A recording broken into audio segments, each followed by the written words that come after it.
नमस्कार दोस्तों, मैं हूं आपका अपना दोस्त दीपक। एक बार फिर एक नए विषय पर हम लोग चर्चा को लेकर आए हैं। जान ही रहे हैं हमारी सीरीज क्या चल रही है, चर्चा में क्यों। देखिएगा, आज का हमारा टॉपिक है वायरस यानी विषाणु।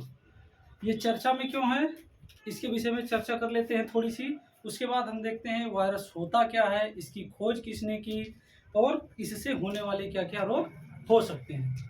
तो देखिएगा, अभी चर्चा में इसलिए है कि राजस्थान, हरियाणा, गुजरात जैसे राज्यों में भारत के बहुत बड़ी मात्रा में गोवंश में लंपी स्किन डिजीज पाई गई। लंपी स्किन डिजीज, इससे वहाँ के कई गोवंश यानी कि लगभग देखा जाए तो 75,000 गोवंश मृत हो गए और वहाँ के जो दुग्ध उत्पादन पर है बहुत बड़ा असर पड़ा है।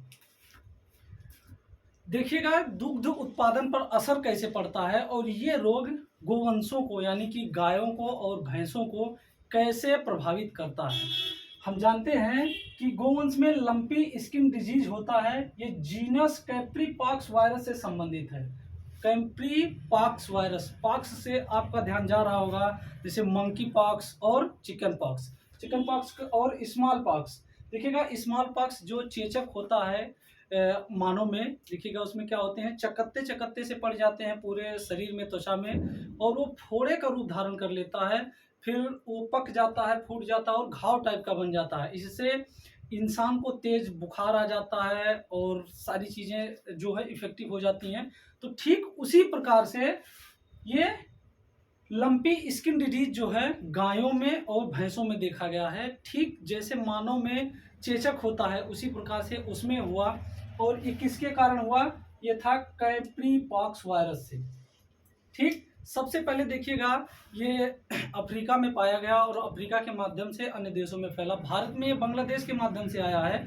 2019 में सबसे पहला मामला आया था गुजरात में, और उसके बाद ये गुजरात, हरियाणा और राजस्थान जैसे कई राज्यों को, सबसे ज़्यादा इफेक्टिव राज्य हमारा राजस्थान और गुजरात, हरियाणा हुआ है, जहां पर कुल मिलाकर देखा जाए तो लगभग 75,000 पशुओं की मृत्यु हो गई। और इससे अगर पूरे भारत की बात की जाए तो लगभग 16 लाख, आप अनुमान लगा सकते हैं, लगभग 16 लाख जानवर इससे इफेक्ट हुए हैं। और ये किस तरह से जानवरों को प्रभावित करता है और उससे किस तरह दुग्ध उत्पादन पर प्रभाव पड़ता है, जैसा कि हम जानते हैं भारत विश्व का सबसे बड़ा दुग्ध उत्पादक देश है वर्तमान समय में।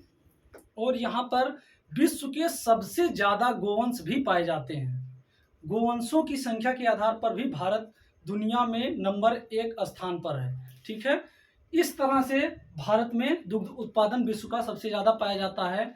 और इस वायरस के कारण अगर लंपी वायरस किसी भी जानवर में हो जाता है और मान लीजिए वह जानवर इस वायरस से ठीक भी हो जाता है, तो उसकी जो दुग्ध उत्पादक क्षमता होती है वो लगभग 25% तक आ जाती है। 25% तक आने का मतलब ये है कि यानी कि 1/4 पर आ जाती है। सपोज दैट, उदाहरण के लिए अगर हम मान लेते हैं कि कोई भी पशु है जो है 10 लीटर अगर दूध उत्पादन कर रहा है, ठीक है, अगर वो इस लंपी वायरस से अगर प्रभावित हो गया और वह ठीक भी हो गया, तो उसकी दुग्ध उत्पादक क्षमता जो होगी वो 2 यानी कि 2.5 लीटर से लेकर के 3 लीटर के करीब आ जाएगी। तो आप अंदाजा लगा सकते हैं इससे दुग्ध उत्पादन पर कितना ज़्यादा असर पड़ेगा।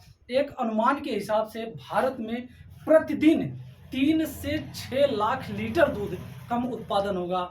आप इससे अंदाजा लगा सकते हैं कि गरीब किसान जो होते हैं वो गाय पालते हैं, भैंस पालते हैं, अपनी आजीविका का एक साधन उनका होता है। खेती के साथ साथ, कृषि के साथ साथ अगर वो जानवरों को पालते हैं तो उनसे उनकी एक आय सुरक्षित मानी जाती है कि उनसे जो आय होगा उनका किसी तरह से गुजारा हो जाएगा।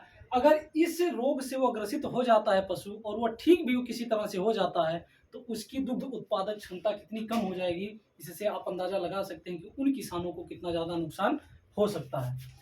अब देख लीजिएगा कि वायरस और क्या एक चर्चा में था, मंकी पॉक्स। अभी कुछ समय पहले भारत में भी मंकी पॉक्स जो था बहुत ज़्यादा चर्चा में था।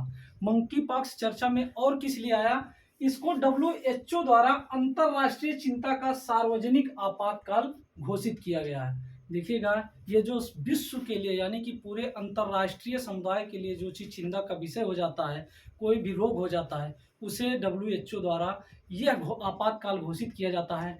इससे पहले केवल 2 हम देख सकते हैं, पोलियो वायरस को और सार्स कोव 2 यानी कि कोविड जो 19 के कारण बीमारी फैली थी, कोविड 19 उसको, और उससे पहले पोलियो को, यानी कि 2 ही वायरस के कारण रोग ऐसे थे जिनको डब्ल्यूएचओ द्वारा ये चीज़ यानी अंतर्राष्ट्रीय चिंता का विषय के लिए आपातकाल घोषित किया था।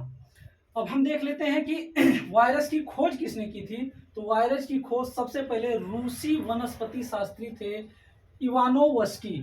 इवानोवस्की ने 1892 में तंबाकू में एक मोजेक रोग होता है, उसमें उन्होंने देखा कि वो मोजेक रोग जो था, वो उसका कारण जब उन्होंने पता लगाने की कोशिश की तो उन्होंने सूक्ष्मदर्शी से देखा और उनको पता चला कि ये एक वायरस है जिसके कारण से ये रोग फैलता है। ध्यान दीजिएगा, वायरस को हम नंगी आंखों से नहीं देख सकते हैं, उसे केवल और केवल सूक्ष्मदर्शी की सहायता से ही देखा जा सकता है।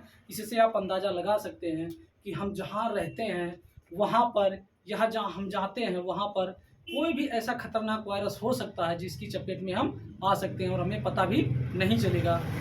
उसको देखने का एकमात्र तरीका है कि हम सूक्ष्मदर्शी के माध्यम से उसको देख सकते हैं। अब हम देख लेते हैं कि ये जो वायरस होता है कितने प्रकार के होते हैं। तो ये मुख्यतः 3 प्रकार के वायरस होते हैं। पहला पादप वायरस, दूसरा जंतु वायरस, तीसरा जीवाणु भोजी वायरस। देखिएगा, इसी आधार पर वायरस को 2 तरह से, एक लाभप्रद और एक हानिप्रद वायरस में भी बांटा जा सकता है। और इनकी फंक्शनिंग के आधार पर, यानी कि इनके जो आरएनए और डीएनए के आधार पर देखा जाए तो 2 तरह के होते हैं। किसी किसी वायरस में केवल आरएनए पाया जाता है, किसी किसी वायरस में केवल डीएनए पाया जाता है। ठीक है। और ध्यान दीजिएगा, जो ये पादप वायरस होते हैं वो, उनके अगर हम उदाहरणों की बात करें तो एक बनाना वायरस फर्स्ट होता है जो केले में बीमारी का कारण होता है। और हमने दूसरा अभी बताया आपको, टोबैको मोजेक वायरस, यानी कि तंबाकू की पत्तियों में जो मोजेक नामक बीमारी होती है वो इस वायरस के कारण होती है। जंतु वायरस क्या होते हैं? जंतु वायरस वो होते हैं जो जीव जंतुओं को प्रभावित करते हैं। देखिएगा, जीव जंतुओं की अगर बात करें तो सबसे पहले हम मानव को देखते हैं, क्योंकि मानव ही ऐसा एक प्राणी है जो सबसे ज़्यादा इफेक्टिव होता है और सबसे ज़्यादा सबको इफेक्टिव करता भी है। तो उसमें देखिएगा, HIV वायरस से एक एड्स बीमारी हमारी होती है, इन्फ्लुएंजा है, पोलियो है, मम्पस है, खसरा है, पीत ज्वर है, चेचक है, रेबीज है, गलसुआ है, ट्रेकोमा है, मस्तिष्क शोथ है। ऐसी तमाम बीमारियां हैं जो वायरस के कारण इंसानों को होती हैं। इसमें से देखिएगा, जैसे चेचक की हमने बात की तो चेचक के बारे में हमने बताया। रेबीज के कारण आप जानते ही हैं कि जानवरों अगर कोई काटते हैं उससे जो उसके वायरस लार में पाए जाते हैं उससे रेबीज नामक बीमारी हो जाती है। गलसुआ, गलसुआ क्या है? एक ऐसी बीमारी है जो मानव के जीवन काल में मात्र एक बार होती है। गलसुआ में जो हमारी लार ग्रंथि होती है उसमें सूजन आ जाती है और यहाँ पर देखिएगा सूजन टाइप का गाल में आ जाता है, इसीलिए उसको गलसुआ नाम ही दिया गया है। ट्रेकोमा आँख की बीमारी है, इसमें आँख हमारी जो है क्षतिग्रस्त हो जाती है, लाल हो जाती है, उसमें जलन होने लगती है, वो रोग होता है ट्रेकोमा। मस्तिष्क शोथ भी होता है। और वायरस के बारे में अगर बात की जाए तो ये, इनको अगर हम इकट्ठा करके रख दें किसी बोतल में तो हजारों साल तक ये निष्क्रिय अवस्था में पड़े रहेंगे। ऐसा मालूम पड़ेगा कि इसमें जान है ही नहीं, ये मृत अवस्था में है। ये तभी सक्रिय होते हैं जब किसी जीवित कोशिका में ये एंटर करते हैं, यानी प्रवेश करते हैं। जैसे जीवित कोशिका में प्रवेश करते हैं तो तुरंत फंक्शनिंग करने लगते हैं, यानी कि गुणन के माध्यम से ये अपने जैसे ही तमाम वायरस पैदा करने लगते हैं। तो ये हुआ कुछ वायरस के बारे में जानकारी। देखिएगा, कुछ लाभप्रद वायरस भी होते हैं, जैसे लाभप्रद वायरस जीवाणु भोजी होते हैं। जैसे कुछ जीवाणु यानी कि बैक्टीरिया जो होते हैं उनका ये भक्षण कर लेते हैं और हमें तमाम ऐसे रोगों से बचाते हैं, जैसे हैजा, पेचिस, टाइफाइड आदि रोग हो जाते हैं मानव में। किसके कारण? ये जीवाणुओं के कारण, यानी बैक्टीरिया के कारण। और ये वायरस जो होते हैं इन जीवाणुओं का भक्षण कर लेते हैं और हम आप इन जैसी बीमारियों से सुरक्षित बच जाते हैं। और देखिएगा, जब हम लंपी स्किन डिजीज की बात कर रहे थे, तो ये मानव में नहीं जाता है क्योंकि ये जूनोटिक रोग नहीं है। देखिएगा यहाँ पर एक चीज हमने लिखा है, जूनोटिक रोग।